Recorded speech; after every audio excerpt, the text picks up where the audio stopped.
Welcome to discussion 6 of Deeper Questions. My name is Everett DePangher, and I'm one of the 3 facilitators. Trey Bundrick and John Kelly are my compatriots over there. And we are going through this year, for those who are joining us, we're going, for the first time, we're going through what's sometimes often called the Gospel of Mark, and we're picking 7 different topics related to it, and we've been going in rotation. So unfortunately, this time you have to listen to me. So, I hope that won't be too burdensome for you. We have the materials. We've needed to make some revisions to the workbook, so we just have today's chapter in front of you, and then hopefully that'll all get kind of pulled together. Like the workbook itself will get re-released later on, so the materials there. So you have the 3 of our perspectives, which are fairly different from each other, are in front of you, and I'll be sort of going through my portion. There's some I'll deviate from it some, but basically what you have in front of you is what I will be doing. Couple just housekeeping things. One, we are being recorded we release this program onto YouTube. I'm sorry, we release this program onto YouTube later on, so this audio is available for people to listen later. Also, I just wanted to let people know that one of my other things that I do around here is I'm a junior editor at the university's Journal of Islamic Law and Culture, and on April 12th we're holding our annual symposium, and it's going to be on Sharia Islamic law in the U.S. court system, which will have a variety of overlaps with what we do here in terms of some of the coexistence issues and compatibility issues and so forth. So there's going to be a panel, there's going to be a debate on some of those issues. I'll send out more information about it, but it's kind of interesting, and it will it'll I think informs from a legal context some of the context of the relationships that we try to build here.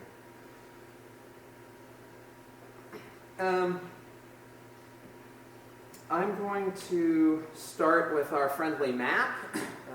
This is holdover from last year, and I'm going to walk through a bit of history. Now, the topic for today is the end times, or what's called the eschaton, and we'll be focusing on what's the portion of the text that's labeled chapter 13.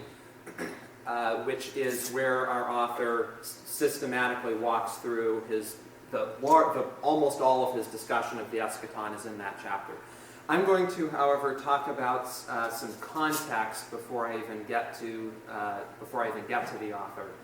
I'm going to go through that in some detail because, in my view, this issue is starved for lack of context, and so I want to provide as much as possible.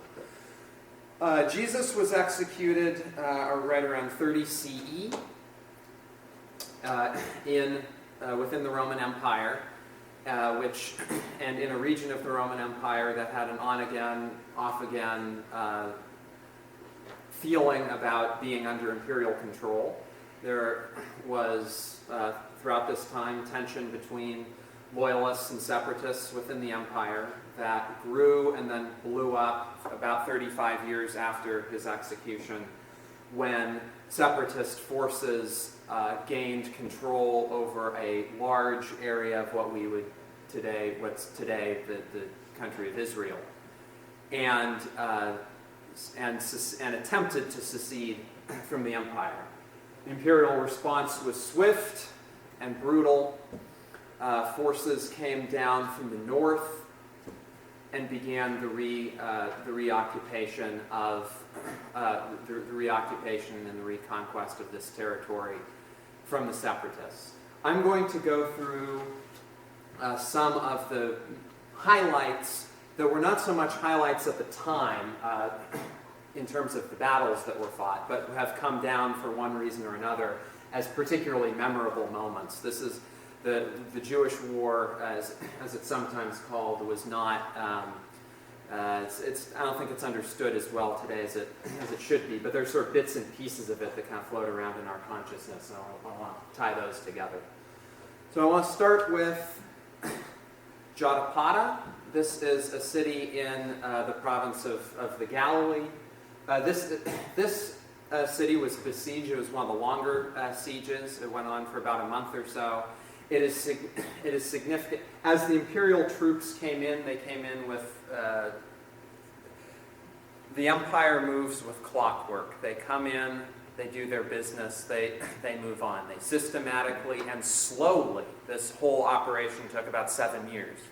The war went from 66 to 73 CE. And they went from city to city. If the city surrendered, then there was mercy.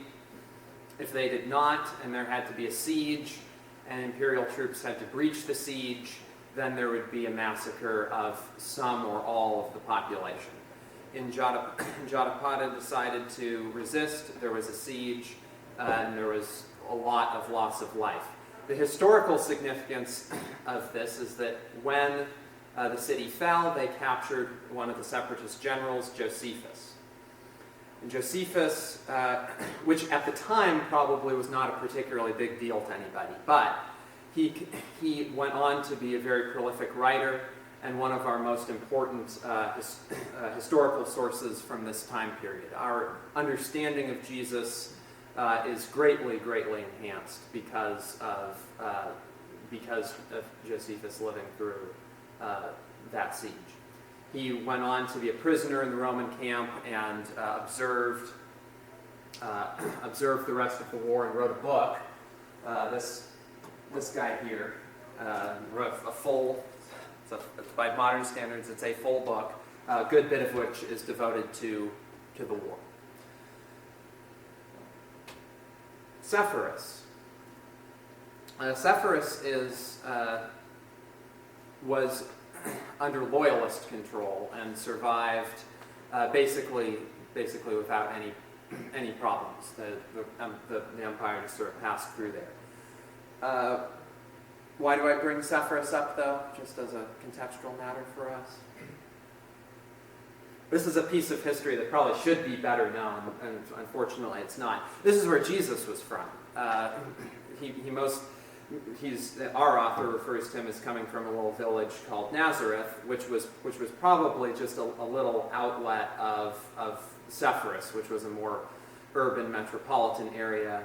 Given that Jesus, if it looks like, it seems like it was that Jesus was from the working class, he probably went into Sepphoris and did construction work, because during his time it was a growing metropolitan area with a lot of new buildings going up in construction. He was probably involved in that, or at least people around him would have been.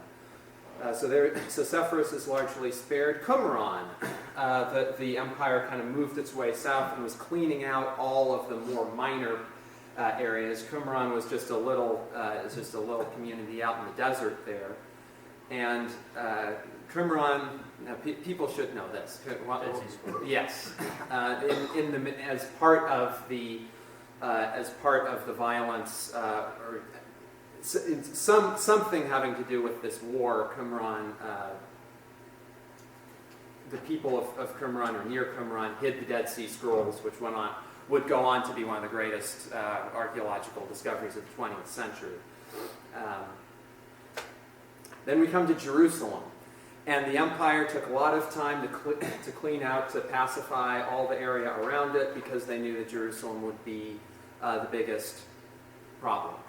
Jerusalem was a massive, well-fortified city. The siege went on for many months. Separatist forces in the run-up to the siege had been fighting each other. There'd been a lot of dissension amongst the separatists. There'd been a significant amount of violence within the city as the different factions tried to take control of the city from each other and then the Empire showed up. We'll be returning a lot to Jerusalem here, but let me just put one more up on the map here. This is Masada. This was the final base that fell in 73 CE. It was the last separatist stronghold. Is that the one where they all committed mass suicide? Yes, it ended with a mass suicide, and we're going to go back to Masada a little bit here in a minute. This is a map of Jerusalem. I'm going to try my hand here using. Yeah, because the tactical situation here is significant for what we're about to be talking about. So the siege, this is the whole area. The siege occurred, they deployed troops wherever they needed to. A lot of the initial fighting, you see these layers of walls here. The Empire's strategy was basically just go through one wall, and you take that, you move in, you take the next one. It was this sort of, it's not quite concentric circles, but they had to move in layer by layer through the city. The first fighting was along the northern wall here, and the Empire took its time. If they needed to build siege tanks, they would stop the fighting for a month and have everyone in the city just watch them for a month while they built their siege tanks and moved them up. If that didn't work, they'd take another month. If they needed to build a fence around the entire city, which they did, they would take their time to do that. During these months, and partially because of the infighting among the separatists and the unwillingness of the separatists to, or at least some of them, to negotiate some sort of surrender, there was starvation, there was a lot of violence within the city. Josephus goes on for just on and on in his book about just the horrendous conditions within the city during this time. It was unbelievable. The Romans took the top wall and then the northern wall, and then moved in. There was more fighting in the second wall. Ultimately, the big capture was the tower on the northern part of the temple area. And let me say something about the temple now. We're going to be talking a lot about the temple. Unlike other major urban areas in the empire, which has a lot of temples, Rome is known for its many temples. Jerusalem had one temple as a function of its monotheistic theology. This entire thing, this whole section of the city is the temple. The building, the temple proper inside, the precincts around it, and then the fortifications around it. It itself was a heavily fortified, militarily strategic point. In addition, it was a remarkable piece of architecture. It was around the empire, seen as a tourist attraction. It was beautiful. There was precious stones and precious metals involved. It was a truly remarkable feat of architecture, and at this point it had been built or greatly expanded about 100 years before. Once the empire captured the fortress on the north, then the separatists took their last stand in the temple. The strategic position of the empire was not to take out the temple. They had no grievance against the temple itself. It existed within the empire for 100 years. But given that the fighting was occurring in this area, they moved in. The temple was burned and destroyed in the final days of the siege, in another round of a massive loss of life. At this point, the southern portion of the city fell fairly quickly. At that point, I'm going to show a video that captures essentially the day when the Roman forces really broke through into the temple precincts. And bear with me. I hope this is going to work. Do you know if it's true or not that the temple actually caught fire a little bit by accident? That wasn't necessarily intended to. Yeah. Josephus's version, which is our best source, is that there was a meeting of the generals under the emperor's son, Titus, was the field commander, and he himself would later become emperor in the year 79. And he had a meeting with the generals, and they decided, okay, we're about to hit the temple itself. What are we going to do? And Josephus's version is that they decided to spare the temple, but because the troops had been so antsy after having waited around for so many months, that they kind of lost control when they actually got in there, and then the fire consumed everything. Now, there are issues because anything that Josephus published would have had to have been very nice about Titus. So it's not clear exactly how reliable. Yeah, so there's some. Surely the empire had a lot of respect for that as a piece of architecture, and wouldn't have just wanted to destroy it for its own sake. So does that kind of answer? Yeah. So we're going to watch. This is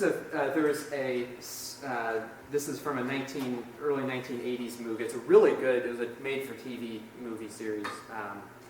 And this is the scene of this. This is the night of, or the night of the destruction of the moving into the temple, and you see this first fireball shoots up over the temple, and this is what. Oh, I just wanted to dim the lights a little. Oh yeah, we can turn off. What's the series called? It's called Masada, and I'll talk a bit more about it in a minute. All right, we're gonna take this up to full screen. No. All right. Well.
Dear God. They've broken through. They're at the temple.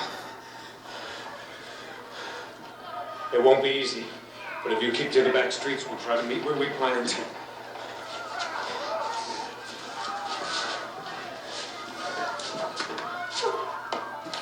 No, go.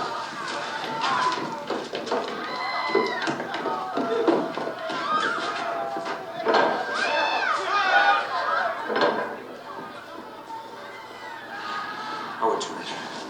We're ready.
2 years of starvation, killing.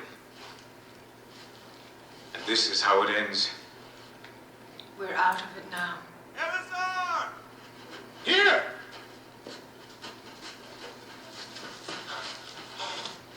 Thank God you're safe.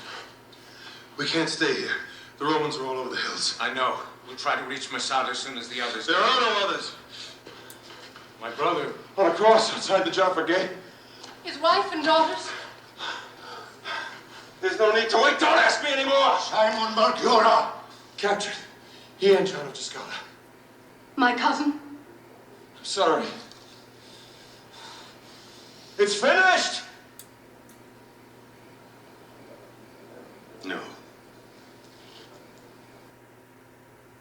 All right. And then from there, and then the movie series is about, oh, thanks.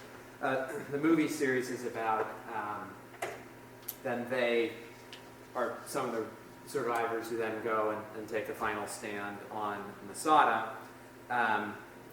And let me show, this is just a few seconds of Masada. This is just sort of this won't have to do with directly with what we'll be talking about, but it gives a little bit of context. Masada is this butte, this ring of cliffs out in the middle of the desert, and just pause there.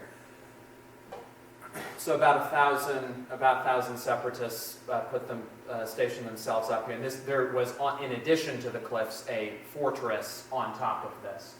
The Romans besieged it, and if you see this outcropping, that is a ramp that the Romans built. Now that footage is about 1,900 years. That film is about 1,900 years after the battle, but and this was the attitude of the empire. Okay, you have a mountain, well, we'll build one of our own.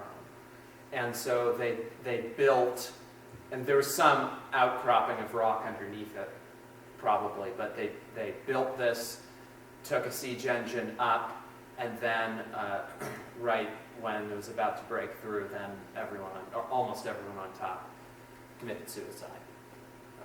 And it took, that was about a three-month siege. And the film, and the film that I've just been showing you from, it's called Masada.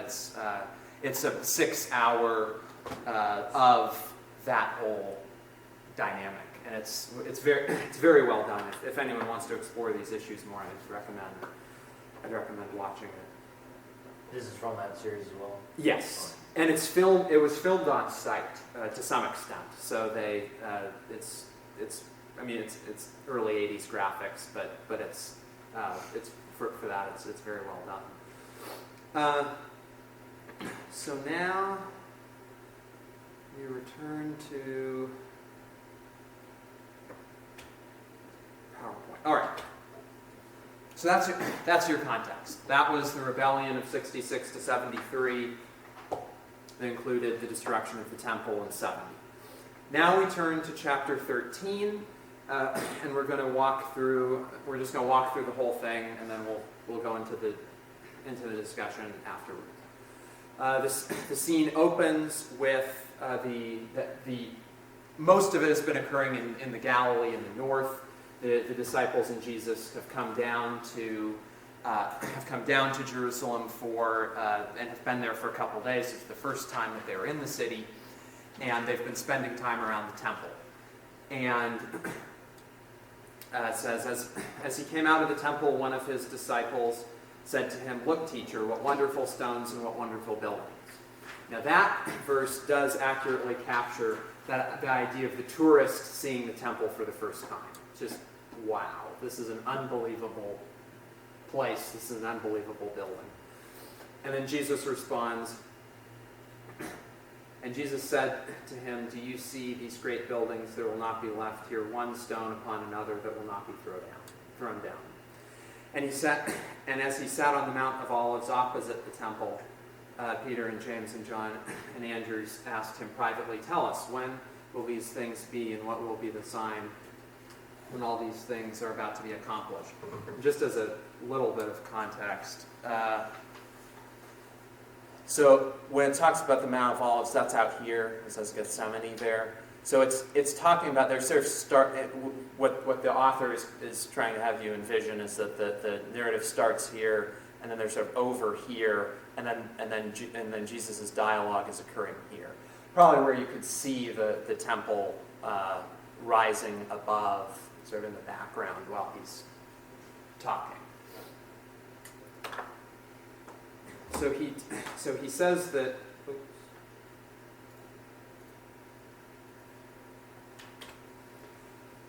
So he says here in the second verse, the temple is going to be destroyed. And that is what the author is talking about. There is the 70 event that we saw in the video. Then the disciples ask a two-part question, and we're going to have some disagreement on exactly what this question is. My interpretation of it is it's saying, tell us. It's a single question with two slight variations. The first question is, when will these things be? When is the temple going to be destroyed? And the second is, what will be the sign when all these things are about to be accomplished? Which is saying, when is the temple going to be destroyed, and what's going to be occurring in the immediate run-up to the destruction of the temple? I absolutely believe that sentence is referring when it says when will these things be, and when will the sign, and what will the sign be when all these things are about to be accomplished? That is just simply a reference back to Jesus' previous statement that not one stone will be left upon another in the temple. Jesus then embarks on a monologue that goes on for several paragraphs. The way I have organized this, as you saw in the materials, is that there are three sequences that he talks about, which I've been calling phases 1, 2, and 3. I couldn't think of anything more fancy, so I called them that. And then there's some closing material at the end. Let's read phase 1. And Jesus said to them, "See that no one leads you astray. Many will come in my name, saying, 'I am he,' and they will lead many astray. And when you hear of wars and rumors of wars, do not be alarmed. This must take place, but the end is not yet. For nation will rise against nation, and kingdom against kingdom. There will be earthquakes in various places, there will be famines. These are but the beginning of the birth pains. But be on your guard, for they will deliver you over to councils, and you will be beaten in synagogues, and you will stand before governors and kings for my sake, to bear witness before them. And the gospel must first be proclaimed to all nations. And when they bring you to trial and deliver you over, do not be anxious beforehand what you are to say, but say whatever is given to you in that hour, for it is not you who speak, but the Holy Spirit. And brother will deliver brother over to death, and the father his child, and child will rise against parents and have them put to death. And you will be hated by all for my name's sake, but the one who endures to the end will be saved." So a couple of questions out of that. In phase 1, where is phase 1?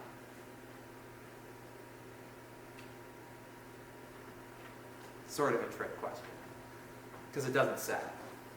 It's all, notice everything's very generic. There are wars, there are earthquakes, there are famines, there's persecution in the early church movement, there's division of families. What time period does that describe?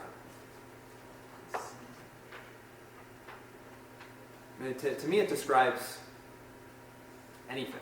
That describes the state of affairs today. I think it pretty much describes any period of time that's ever happened since the formation of this movement. Very general. Yeah. And so you have this general sense in phase 1, bad things are happening. But the timing in the sequences, and I have here the timing parts I have in bold, these are but the beginnings of the birth pains. So that's phase 1. We turn to phase 2, which are verses 14 through 23. But when you see the abomination of desolation standing where he ought not to be, let the reader understand. Then let those who are in Judea flee to the mountains. Let the one who is on the housetop not go down, nor enter his house to take anything out, and let the one who stands in the field not turn back to take his cloak. And alas for women who are pregnant, and for those who are nursing infants in those days. Pray that it may not happen in winter. For in those days there will be such tribulation as has not been from the beginning of the creation that God created until now, and never will be. And if the Lord had not cut short the days, no human being would be saved. But for the sake of the elect whom he chose, he shortened the days. And then if anyone says to you, look, here is the Christ, or look, there he is, do not believe it. For false Christs and false prophets will arise and perform signs and miracles to lead astray, if possible, the elect. But be on guard. I have told you all things beforehand. So same question. Where does this happen?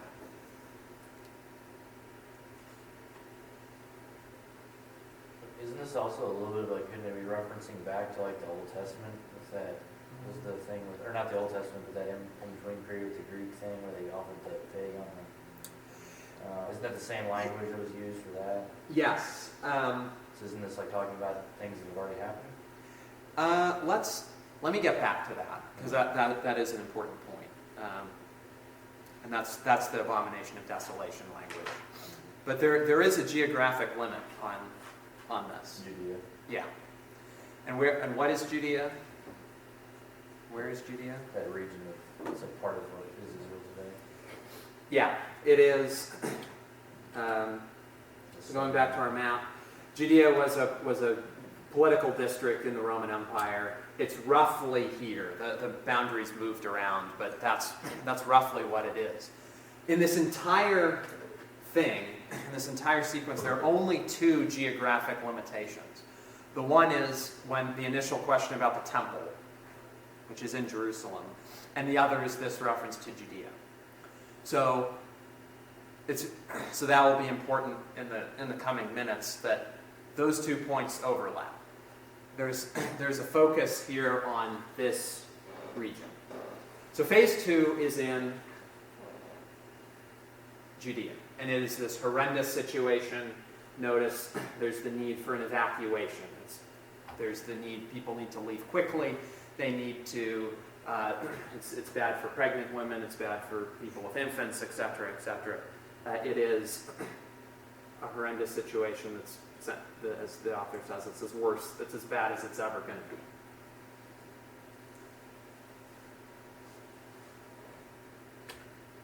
Phase 3.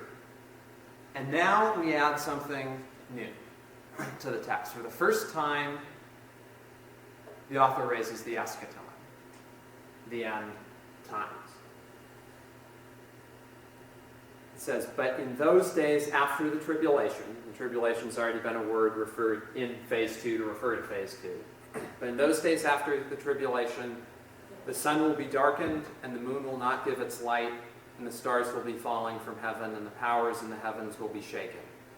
And then they will see the Son of Man coming in clouds with great power and glory, and then he will send out the angels and gather his elect from the four winds, from the ends of the earth to the ends of heaven.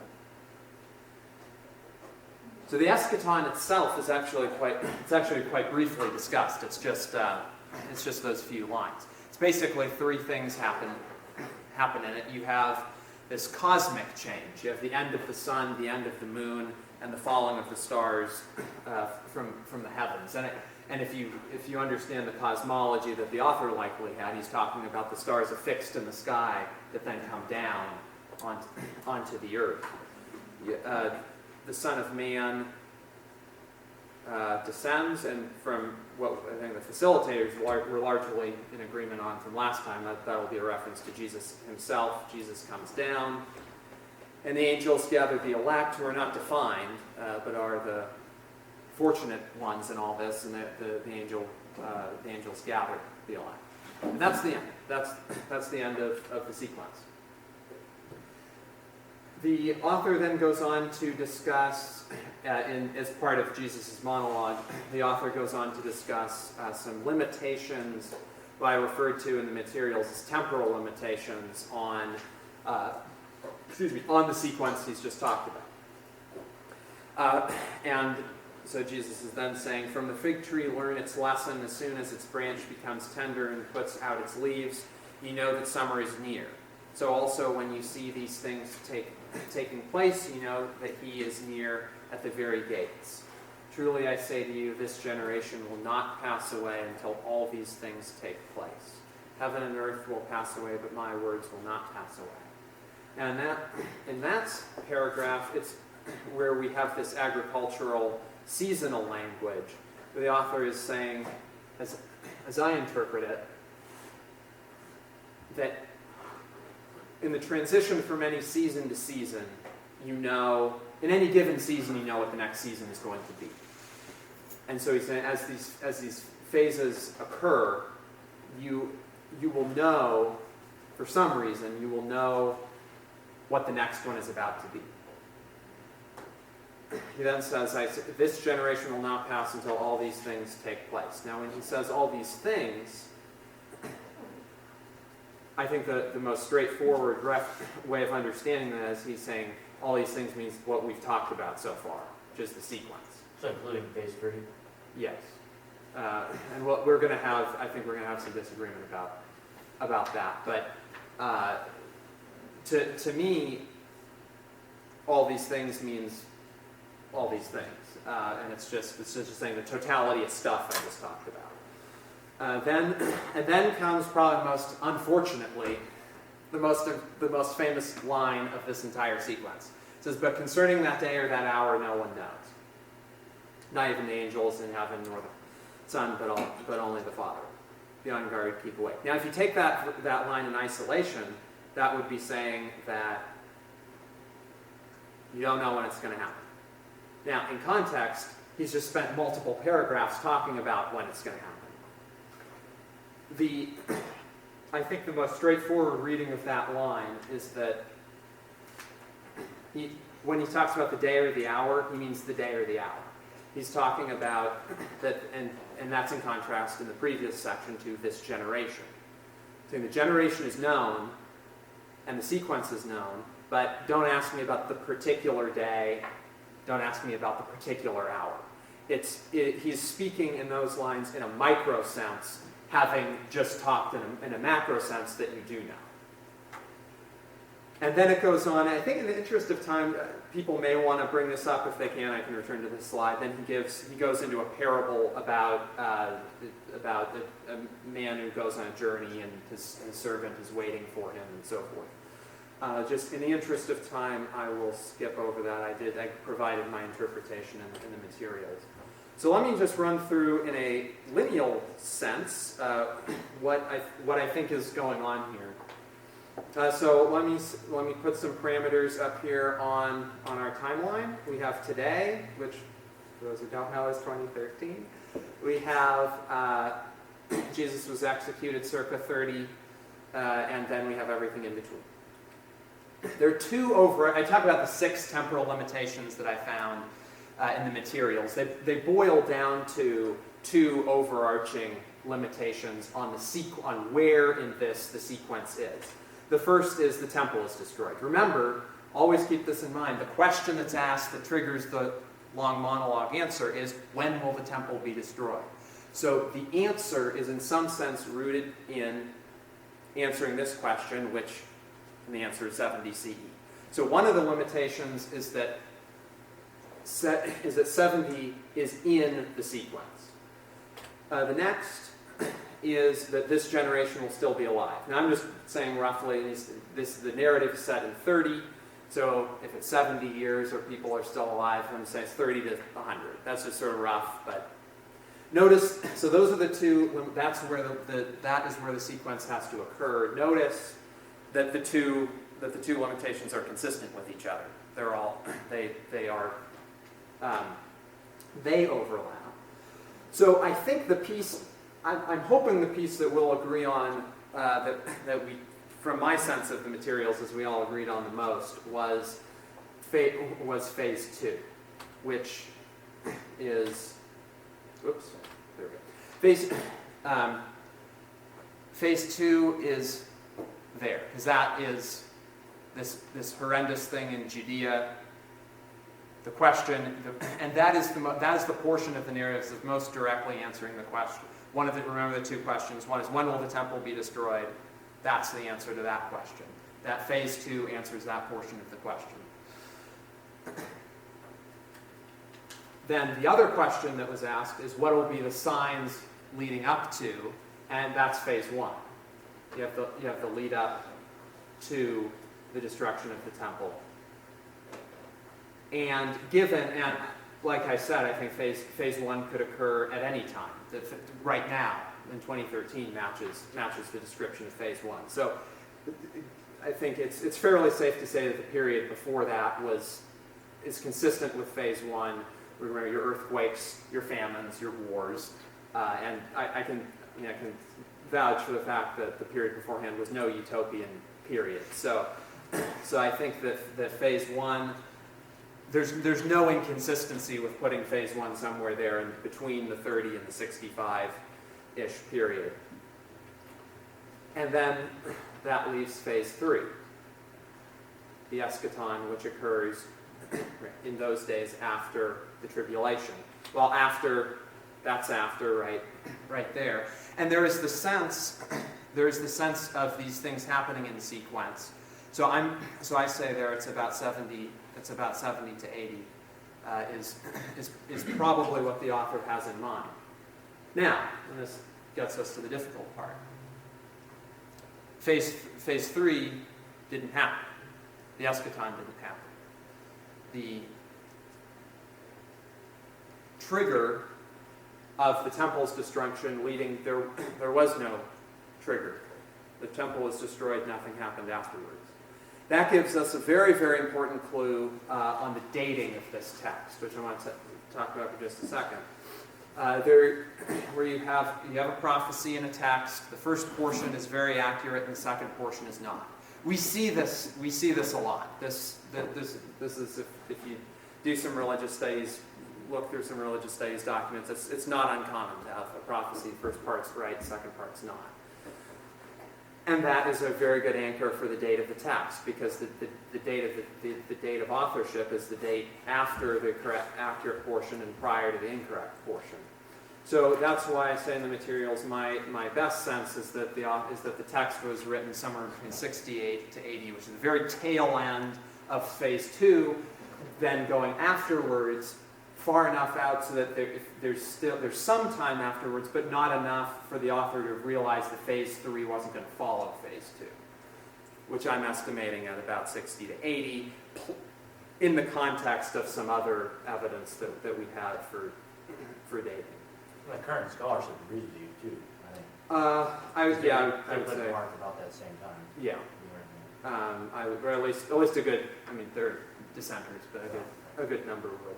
And especially, even more narrowly than that, in sort of the 70 to 75 range, I think some people would feel more comfortable even pulling it a bit closer there. So that's that. I think I've expended my time. I have a few other slides in here.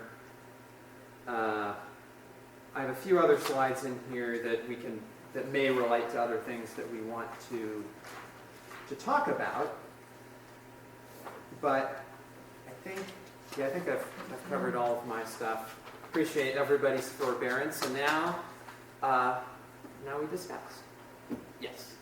What about the whole thing with certainly at least the first couple of sections, the phase 1 and 2, could absolutely very easily be describing what happened in what was 100 CE or 2 something with the Greek general that was there. I mean, in some sense, you could line match it up exactly. I mean, couldn't he, in a sense, been recounting something that he'd known already to happen and then just saying this will happen again, just using a formula kind of thing? Yeah. Let me. And I had to. I was short on space in the materials, so I had to cut some stuff out. But what you're talking about there is the abomination of desolation language, and I can say bit about that. I'll try to be brief. But in the book of Daniel, which John led us through last time, there's this scene in which there's this abomination of desolation, which it's vague here, and it's defined here as just that he is where he ought not to be. There is something that is not where it should be. Now, what is that? Well, there is a long history, and again, I don't know what that verse means. Probably no one does, but there is a history in the whole run-up to the separatists. One of the separatist grievances was there was stuff in the temple that shouldn't be there. There was an effort in the 40s to have some stuff in honor of Gaius Caligula, the emperor, put into the temple as a big no-no. There had been an incident a couple decades before where a Roman soldier had mooned people in the temple and a riot ensued. There had been a long history of sensitivity about people wanting to do things and put things in the temple that shouldn't be there. So to the extent that I want to interpret that, and that would include what you're talking about there, which is probably what the book of Daniel is talking about, which is things in holy places at that site around the year... 100 something? Yeah, so around the year 170 BCE. Didn't he offer a pig on the altar or something like that, which was like a major offense because pigs were unclean? That may well have. There were efforts to get stuff into the temple. So that's probably what the book of Daniel is talking about. There is this offense in the temple. So given that there's sort of this aura of Daniel hanging out there, it matches the whole. If you look at the whole thing, we're focused on the temple throughout the whole narrative. So the fact that the abomination of desolation comes up again probably has something to do with the temple. Now, what is the abomination of desolation? I don't know. Could it be that the imperial troops moved in there? Could it be the bad behavior of the separatists? And they were killing the separatists were killing each other in the temple because to gain control of it as a strategic point in their internal fighting. It's actually something that was deeply, deeply offensive to Josephus, that Jews had killed each other in the temple in the run-up to its destruction. Sorry, but I hope that kind of answers. But if we're talking about the destruction, but remember the whole question is we're talking about the destruction of the temple, and it's not that's like saying we're talking about the destruction of the World Trade Center. I mean, we're not talking about like which one or something. And so for our author who's writing around this time, which is a massively significant piece of news around the empire. Yeah. So there are some things like generations that I can't reconcile anything. But I think that when you say that we're talking about the destruction of the temple, I don't know that's completely accurate. So one of Jesus' disciples asked, well, he says, points out, there's a great temple we got there, right? And Jesus says that, one day that's not going to be there anymore. Right. So, and, sometimes, obviously, things that Jesus says are, clearly obfuscated, not exactly clear. And I don't think that he necessarily, that you need to take that literally as this temple is no longer going to be here, but as the temple is a microcosm of, the earth and all that humans have built up, and that eventually that's going to be destroyed, and that's what he's talking about. So, I mean, and then he goes on to say, this generation, it all happened in this generation. I can't reconcile any of that. But I don't think that necessarily just because they started out with the temple means that he's directly referring to that for the entire time. That's what I can say because of things. I could say more, but I have talked enough for the time being. I'll let other people talk, but it's a interesting. I can't. We may have already covered that, so I can't wait. No, that's right. No, it's a good. We'll explore that more. Thoughts? So ultimately, your conclusion, or to summarize your point of view, is that the first two phases happened for the writing of it, and the last phase was just a guess at what was going to happen as a reference to previous prophecies and that wasn't fulfilled because it was a reference to this other thing and it hasn't happened, or especially based on your timeline, that it was supposed to happen here, it didn't happen, but you never really concluded that it would never happen, or that it isn't going to happen, or anything like that. I think the way I contrast this slide with this slide, Okay. which I think is what you're saying. Yeah. The difference between this and this is that the way I have it, it's consistent with the two temporal limitations. It falls within this generation. The point of view that some people take, which is phase 1's happened, phase 2 happened, then there's just this big gap that I can't and we're now in our future, phase 3 is going to be happen. That breaks that all these things will occur within this generation. Yeah, which would go along with what he was just saying about it being a broad metaphor rather than a literal sort of thing. Trey. With phase 1, as you refer to phase 1, obviously in my response I disagree that it's a phase at all, so to speak. In verse 10, it says, "And the gospel must first be proclaimed to all nations." But it wasn't. Like, why? If he is writing after phase 1, why would he say the gospel must be like? Why would you get again? If he's writing after, why would you get the part that's already happened wrong? I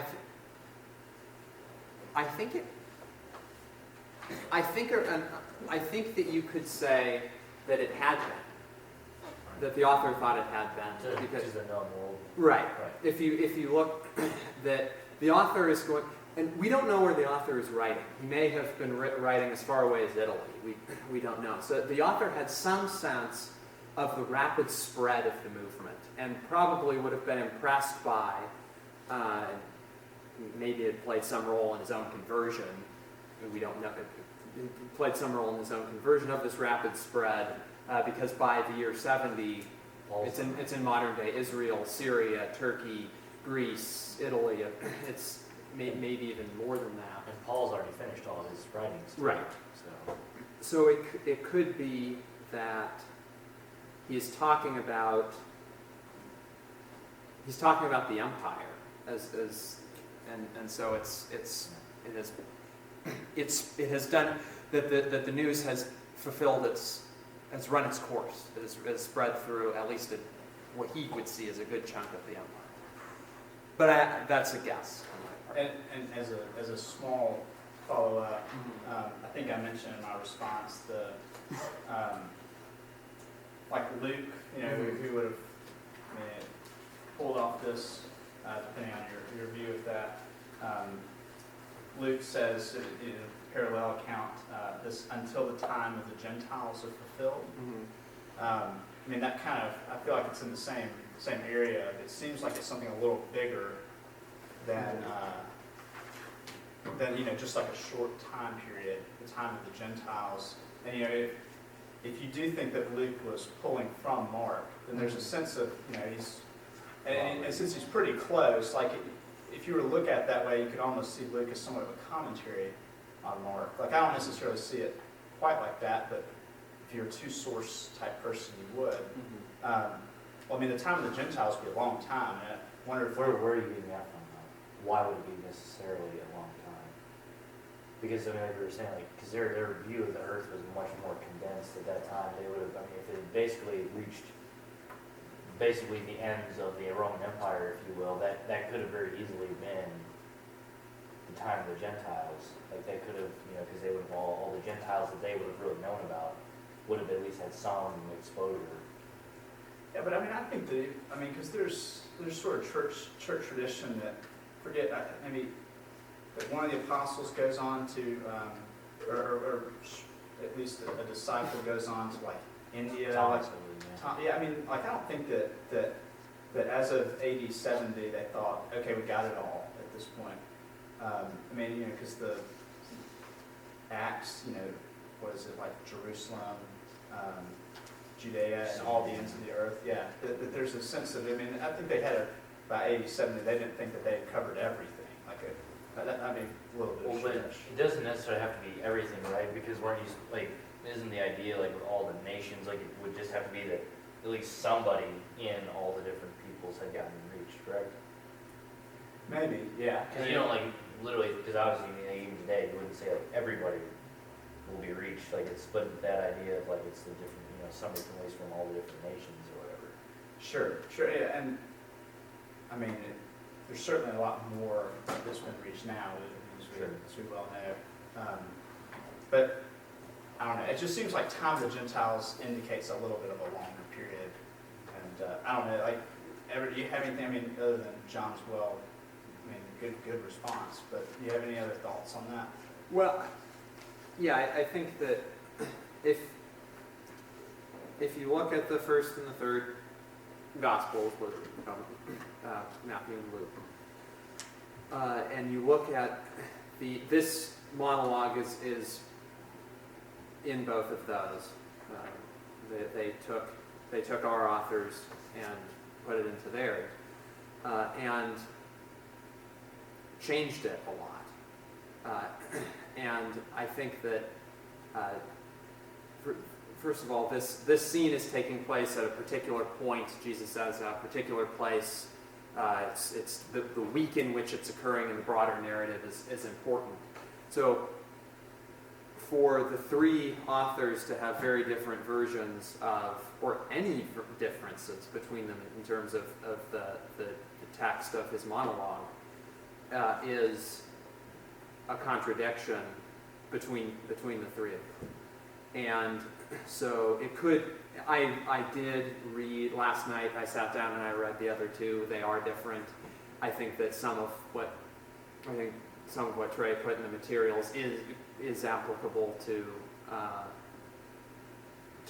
the bifurcated question part, certainly applicable to Matthew. That's a correct interpretation of the question that's posed in Matthew. That's a different question.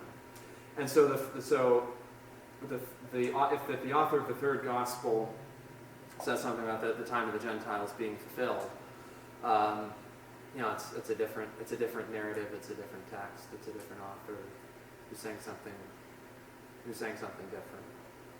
And it could well be that author's writing even later first of all, is backtracking from this temporal framework, and could well be pushing out the timeline later. For instance, if he hadn't seen it accomplished, and so you saw the need to extend it, is that what you're kind of saying? Yeah. You saw the need to extend it beyond that initial generation? Yes. Right. I mean, So- why? Yeah. And to continue to play devil's advocate, Jesus' advocate.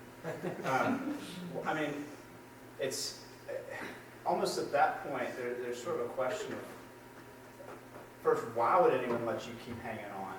If it's a this generation thing, and time's running out, and you kind of miss the boat, like, why not ditch the whole thing? And second, why would anyone think, oh, these three accounts, really they're describing the same event, and they're saying the same thing, which is, the testimony of the early church would have thought, for example. Like, I don't think You're asking why this text retained credibility. right. There is a common phenomenon in, if you look at sociology of religion, the NRM, the New Religious Movement, which is just a religion that's starting off. It's not uncommon for a new religious movement. There is an evolutionary cycle that they go through. And it's common for some NRMs to have an imminent end times prophecy. It goes on for a few years, it doesn't happen. It gets kicked, you see some fudging, it gets kicked out a bit more, and then after a couple generations, then suddenly there's something comes in that's either what we meant by soon is indefinite, or it already happened but it was invisible, or there's some sort of coping mechanism for this. And so religions, failed end times prophets and failed end times prophecies continue to be believed in long after they're gone. If you look at Joseph Smith's writings in the 1830s, he was very clear that the second coming would occur in Missouri in the 1830s. Now, what happened to those documents? Well, they're still widely distributed and printed, but there are creative interpretations of them. And so people remain loyal to him and to his memory, but they continue. It is a myth that failed end times prophets get rejected by their followers. Harold Camping, who made more news than he deserved because he was actually not that big, or at least by that point his life was not that big of a deal, who predicted that last year would be the end times prophets. What was he doing in the mid-90s? Saying the same thing. Yeah, he had already issued a very specific failed end times prophecy as on a specific Couple of day. times. Yeah, it was. Yeah, there's one day. He's got like 5 of them. Yeah. I was gonna say, yeah, he's been Two of wrong. them in the same year. Right. Yeah. And people kept believing. Yeah, some So people it just sold so their the possessions. answer is that's the answer. There's plenty of precedent for a brazen failed end times prophecy to be embedded into a body of scripture that enjoys a lot of respect down the road. There's So another, go ahead. yeah. No, go ahead. There's another good one too, like Dawkins actually talks about it. It's one of the ones he brings up in his book, but it's a pretty famous one now too. It's from the cargo cult, and it's from like the 1940s in the South Pacific Islands. Some of the islanders, they encountered the U.S. Army and Marines and everything when they came in. You know, they were trying to obviously kick the Japanese out, and they would fly in these cargoes of all kinds of just foodstuffs and all kinds of goods and stuff, things that obviously were pretty foreign to the islanders. And a lot of it, the Army gave, like, they traded or gave them as gifts to the islanders in, like, exchange for allowing them to use their island to build airstrips and such things. This cult came about, and the idea was that there was this prophecy that was in, like, and again, it was like what Everett was saying, it was like kind of an imminent thing because obviously the World War II ends, right, and the U.S. basically, I mean, they leave. There's no reason to stay there.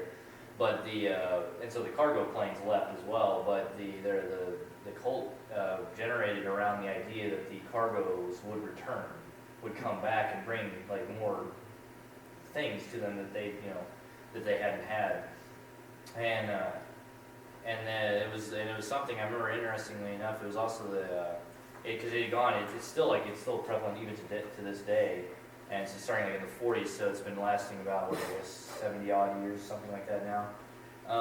And there's still the people there that they fervently believe that they will return, like at some point. And again, like you said, it hadn't happened. They kept pushing it. And ironically enough, there was one time Dawkins in the book, he actually like reports like a reporter went there and like he was talking to the people wanting to investigate. And he's like, well, this hasn't happened now for like 60 years or something. He's like, why are you still believing this? Because you said it was supposed to happen quickly. And they actually responded because they had some knowledge of Christianity too. And they said, well, you guys have been waiting for 2,000 years for something to happen that was supposed to have happened within about the same time. We've only been waiting 60 years. So what's the difference? Right. And so like that, and that's like another like really good and we've seen that because we've had anthropologists and stuff to like document that from the start. So we've gotten to have like really good documentation like every step of the way on that cult rising up. And so we like have a really good idea of like how it went down. It's not as vague as like some of the older things that we don't know as much about. So I think it is a really good example like that these things can very easily get going, and even if they are proved at least immediately not to work out, like Everett was saying, there's this tendency, this phenomenon that they just keep, I guess part of it means psychologically you talk about too, because maybe they put their trust in these things, and so they don't want to say that they trusted in the wrong thing, so it's very natural to be like, oh, well, we just misinterpreted the time frame, and then kind of these things out. So that's what I would definitely say would be an answer to why it didn't get refuted, why the church would have kept it, Yeah. That's a fair response. On a bit of the flip side of that, there seems to be a high importance within the Christian church on this sort of thing. I think there's a blueprint for how one should behave regardless of whether it happened or didn't happen, and that maybe even, to me, some of those, when he talks about, the time and stuff, is definitely an indication of don't even worry about it. Put it out of your mind, but be ready. And I've told you all the things that you need to do in order to be ready. So I mean, I would like to know your opinion on maybe the importance that this plays in the church now. Is it overemphasized? Is it something that is, we talked once about the resurrection and how almost everything kind of hung on that. If that didn't happen, then that's something.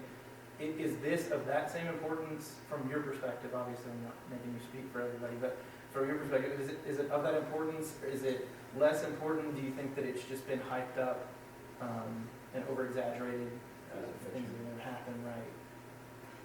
Yeah, I mean, I won't really speak too much to like comparing the importance with the resurrection. I mean, it's certainly up there.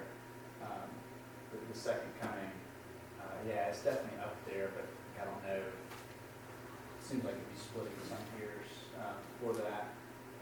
But yeah, I mean, it's certainly important. I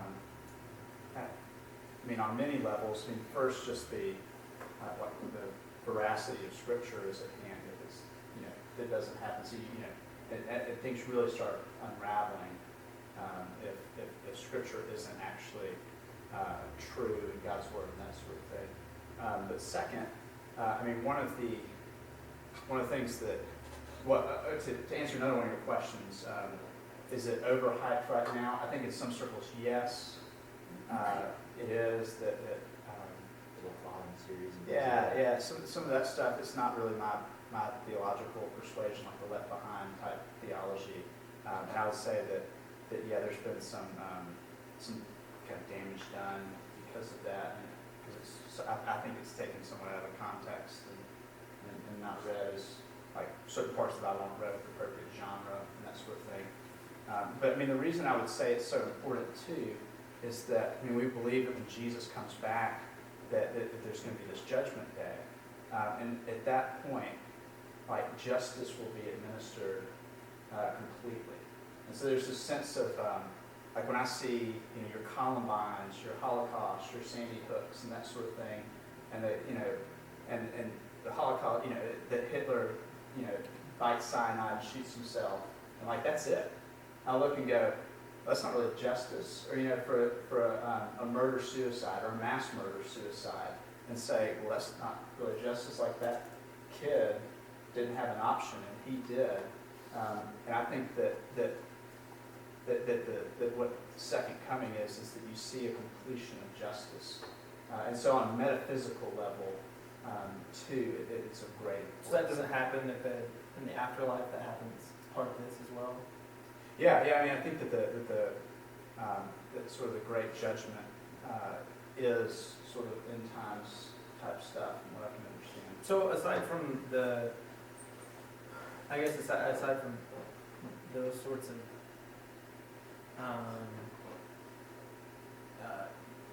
as a way of coping and a way of understanding the justice of God, is there, do you see any reason to really focus on it beyond sort of a peripheral thing, or do you think that it should be something that people really focus on? I suppose when I see this sort of thing, something that as a Christian that I would assume you would want to focus on, you would want to know about it, and you would want to be aware of what you should be aware of. But beyond that, it's just a matter of interest, and in my opinion, even more a distraction to delve any deeper than I know about it, I know that I should be ready for it, I know these things, I need a refresher from time to time. Would you be opposed to that sort of stance from that side, or do you think that would be sufficient?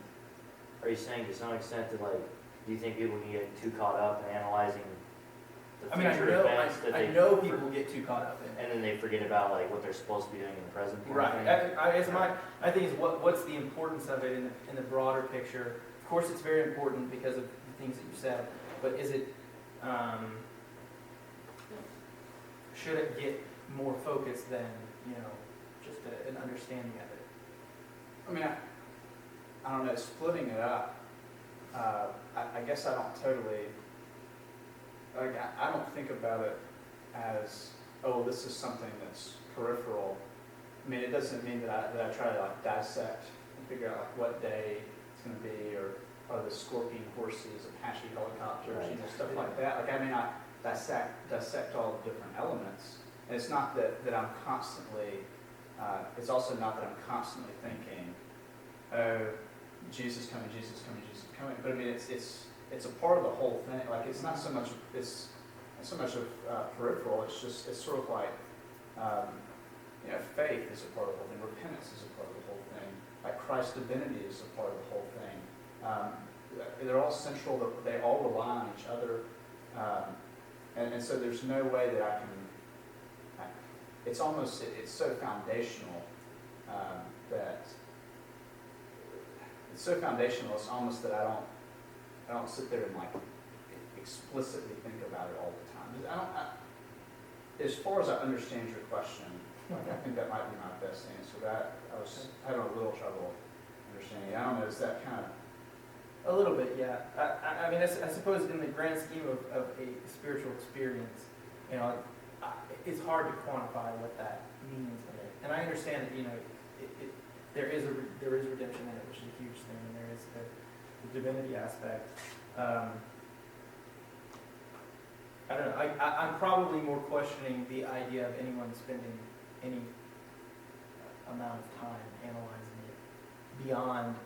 I guess what good does it do spiritually to dwell on any of that imagery or any of the broader stuff, other than be prepared, be ready for it, live a good life, and know that it may happen someday, but you can't do anything about it. It's out of your control. Just be ready, And I guess I was kind of asking if you could quantify it in any way of how that impacts your spiritual, life. I mean, again, just that in some senses, the hope, like the second coming, and also with it, the resurrection, which will be some of what I talk about next month. I think it's the foundation for all of my hope. That if things really aren't going to be made right in the end, then what's the point? I think that's some of why Paul says if the resurrection isn't true, if Jesus' resurrection isn't true, therefore our resurrection won't happen. Then we're the most to be pitied of all men. That things work, that God making things right in the end. It trickles down to sort of every area of hope of my life. So yeah, it's important to think about in that sense.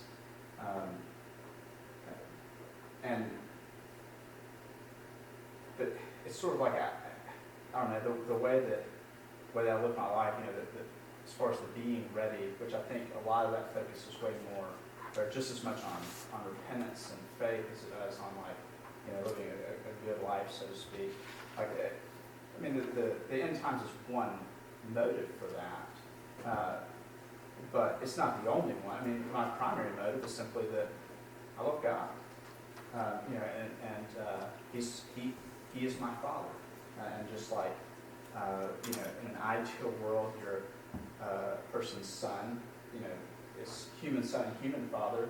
He loves his father. He wants to live in a way that is pleasing to him. It's not, say, a guilt thing, or I'm going to get a bunch of stuff later on, or whatever else, or he's coming, he's going to whoop me if I'm not ready. But it's just simply like there's a myriad of motives. I mean, we have a myriad of motives for most of our actions anyway, and I mean, end times are certainly one of those. Does it make you uncomfortable at all to see it used as a fear mechanism to bring people? Okay.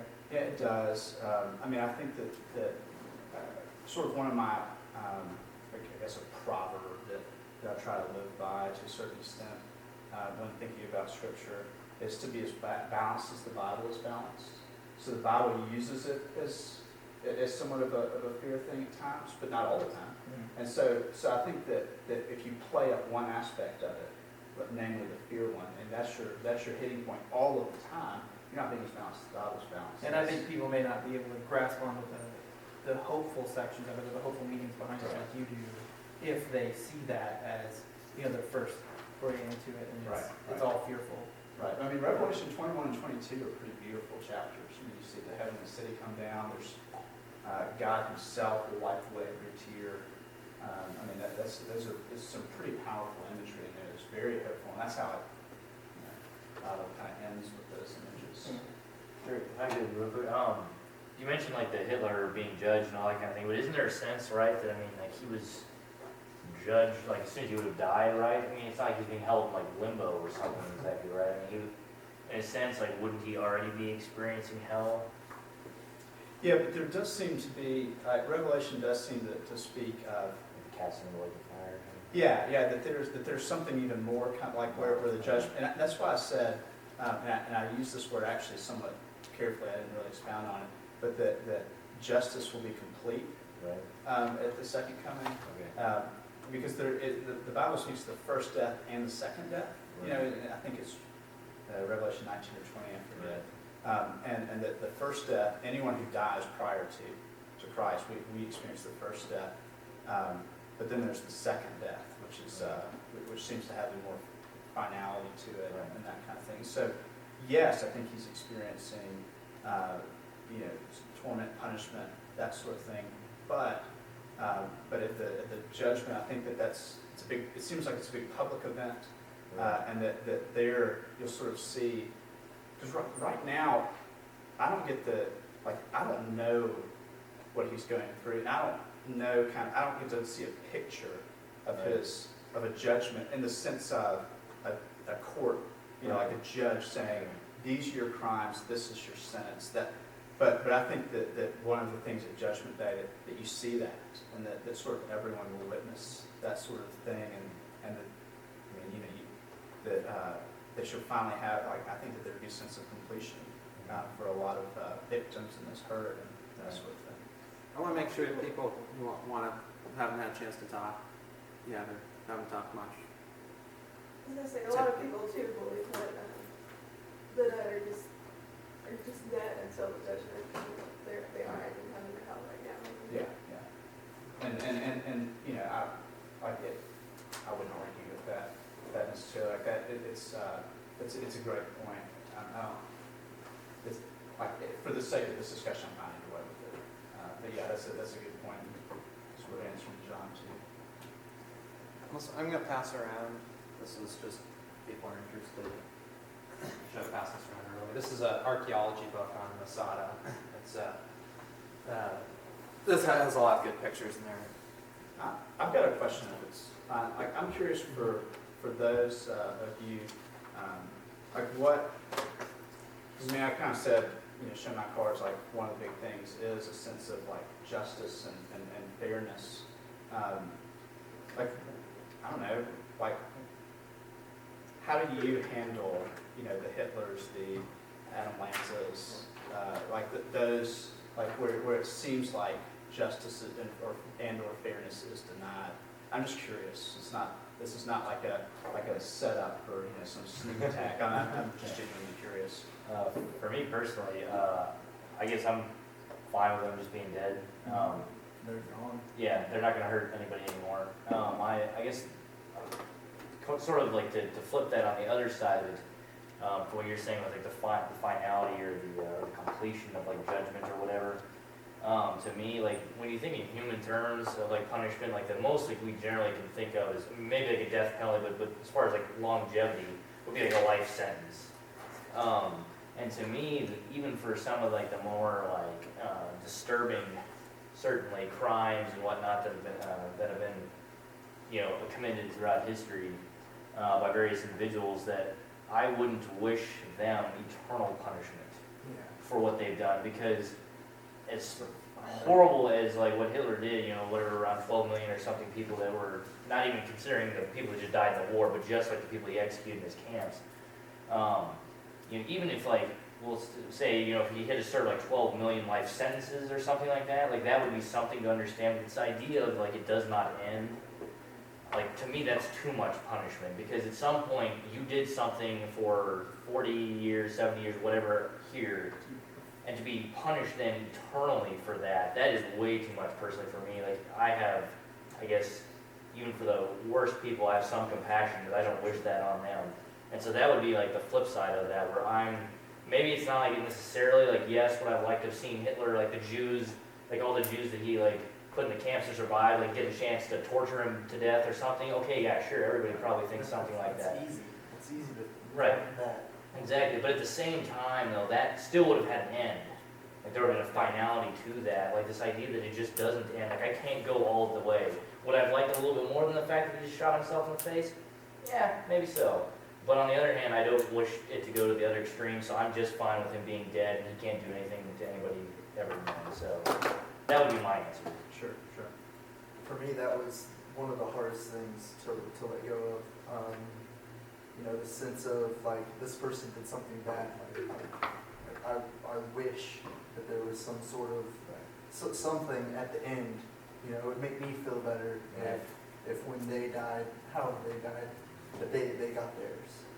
Like that was the hardest thing for me to let go of. But I mean, just having them gone. You can't hurt anybody. We learn from history. Exactly. So we know what these people are like. We can look for them and try to prevent that kind of stuff from happening. I mean, if you forget about history, it's bound to repeat itself. It's happened time and time again. So just having them gone and remembering what they've done and giving some sort of remembrance toward those that were hurt. Not putting the murderer on the pedestal, but the people that were wronged. In a sense, too, I think it'd be great. Like Hitler did terrible things, but like there are great lessons to be learned out of what he did. Like what he was saying, like this idea that we need to try our best, certainly, to make sure that guys like him don't do the similar things in the future, that we try to catch them on the way up or whatever, if you will, before they get a chance to do those kinds of things. I think even out of terrible tragic events like that, like there are obviously I would have preferred the Holocaust not to have happened, but Sure. it happened, and then so you have to deal with that, and then as a result, like there are lots of great things I think you can learn out of that, and so like to try to prevent the Hitlers in the future. So I'm curious, what about I realize like Hitler's, as I said, it was kind of like it feels like an easier to go to. right. Like, what about the guys that sort of exploit people, their whole lives, live off Comment of or it? something. Yeah, and then just sort of die in sort of the ripe old age, where there doesn't seem like you don't really even learn from it. Yeah. And I know that you can always say, well, there's always something, but there isn't a sense of like now we can learn from them. I'm just curious, maybe that's a better way to ask the Sure. question even than the Hitlers. I think for me that sucks. Yeah. I mean, it's not there is no that we live in a world that has some real problems in it, and we make up a lot of our stories have happy endings because we have to retreat to a place. We have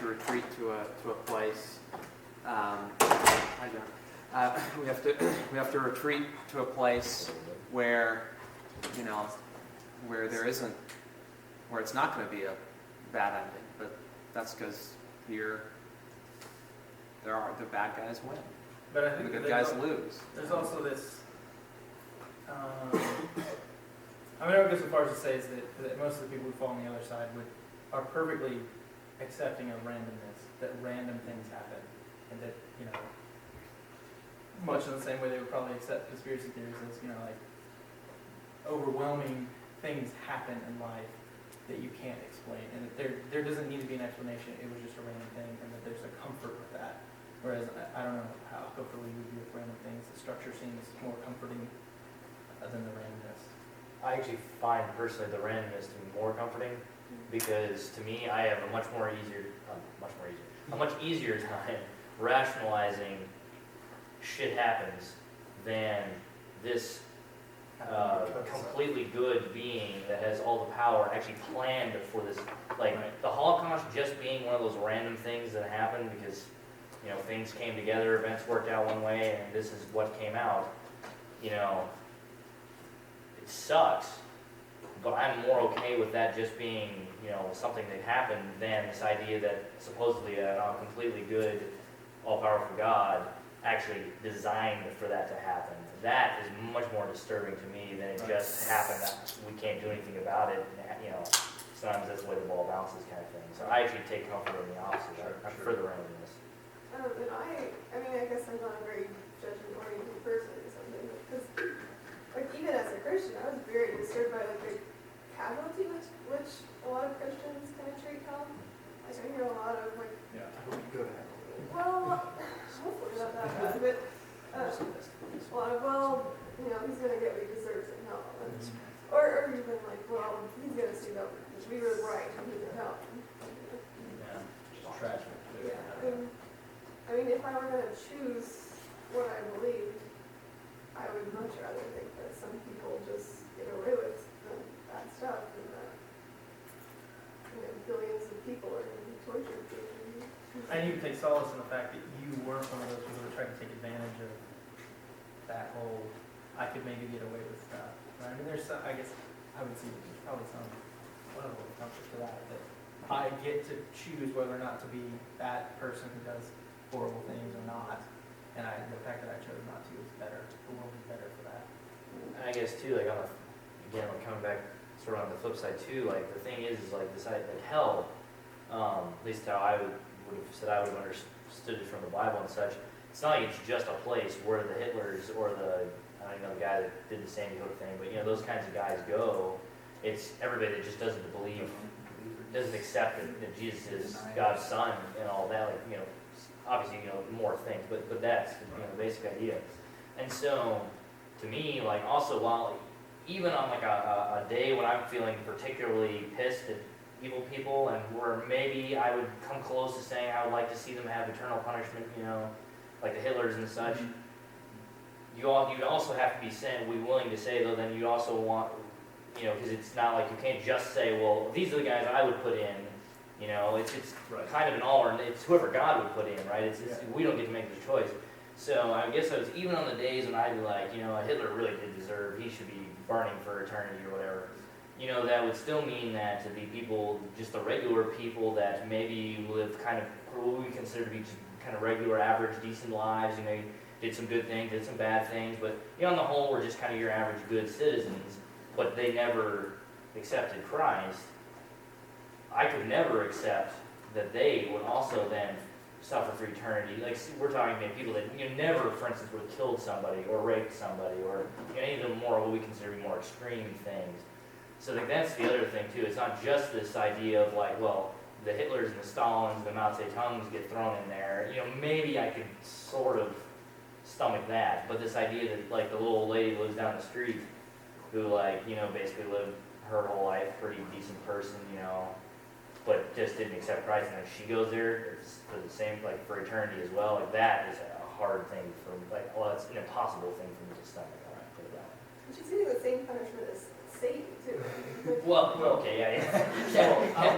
I don't think, to make a small clarification, it does seem like there's, that there are different levels in God's eyes of heinousness of sin.